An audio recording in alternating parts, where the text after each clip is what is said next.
Hello everyone, welcome to my YouTube channel. This is Pooja here, and today I'm here with yet another topic of contemporary Indian education, that is Kothari Commission. And in that I'll teach you about the formation of the commission, its report and its recommendation. So first of all, I'll tell you that the topic is a little bit lengthy and time consuming, so I have splitted it into parts. So make sure if you're watching the part 1, you should go with the part 2 also, so that you may understand the topic completely. So let's continue.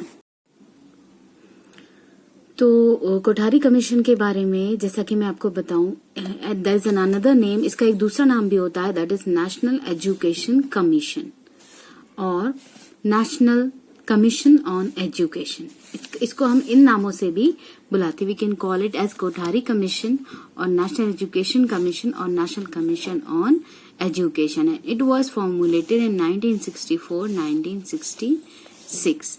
तो अब अगर हम इसके बारे में देखना चाहें कि what was that, it was a HOC commission. Hoc commission क्या होता है? जो किसी स्पेशल पर्पस से अगर किसी कमेटी का गठन होता है या किसी कमेटी को ऑर्गेनाइज किया जाता है किसी पर्टिकुलर स्पेशल फंक्शनिंग के लिए, तो उस कमेटी को बोला जाता है HOC कमीशन. नाउ इसकी हिस्ट्री थोड़ा सा इसके बारे में मैं आपको इंट्रोड्यूस करूं कि it was appointed by the government of India towards the end of the third 5-year plan. ये बहुत इंपॉर्टेंट है, आप किसी कॉम्पिटिटिव पॉइंट ऑफ व्यू से देखें या आपने एग्जामिनेशन में आपको लिखना हो तो ये पॉइंट बहुत इंपॉर्टेंट है कि it was introduce, it was formulated, it was appointed by the government of India at the end of the third 5-year plan. और इसको हेड किसने किया था? Who was the chairman of it? Daulat Singh Kothari. Daulat Singh Kothari जो थे वो इसके चेयरमैन थे, इस कमीशन के हेड थे. दैट इज वाई इसका नाम भी रखा गया था कोठारी कमीशन. तो अब ये जो कमीशन थी अपॉइंट हुई थी, इसका पर्पस ये था कि एजुकेशन में उस समय जो जो डिफेक्ट्स चल रहे थे, जो जो प्रॉब्लम चल रही थी, उनको ओवरकम करना, उनके सोल्यूशन फाइंड करना, उनमें रिफॉर्म्स लाना. It was the main M of the Kothari commission during that time.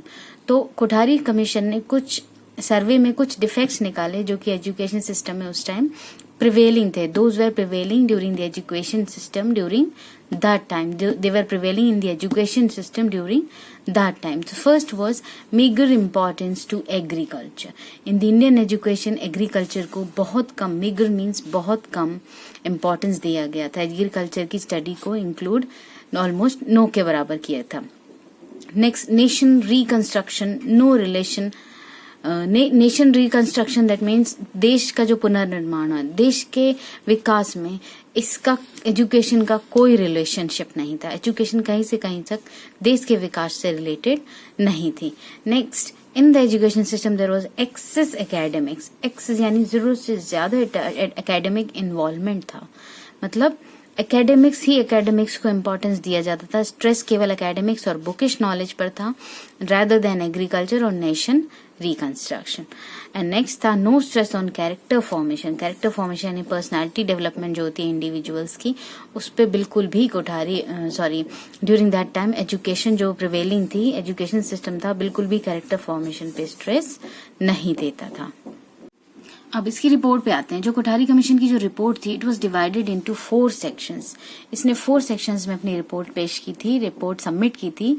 And in the first section it dealt, मतलब फर्स्ट सेक्शन जो इनकी रिपोर्ट थी वो जनरल प्रॉब्लम से डील कर रही थी. जनरल प्रॉब्लम जो है थे वो एजुकेशन सिस्टम की ही, बट नॉर्मल जनरल प्रॉब्लम्स थी. अब जनरल प्रॉब्लम्स में क्या आ जाता है?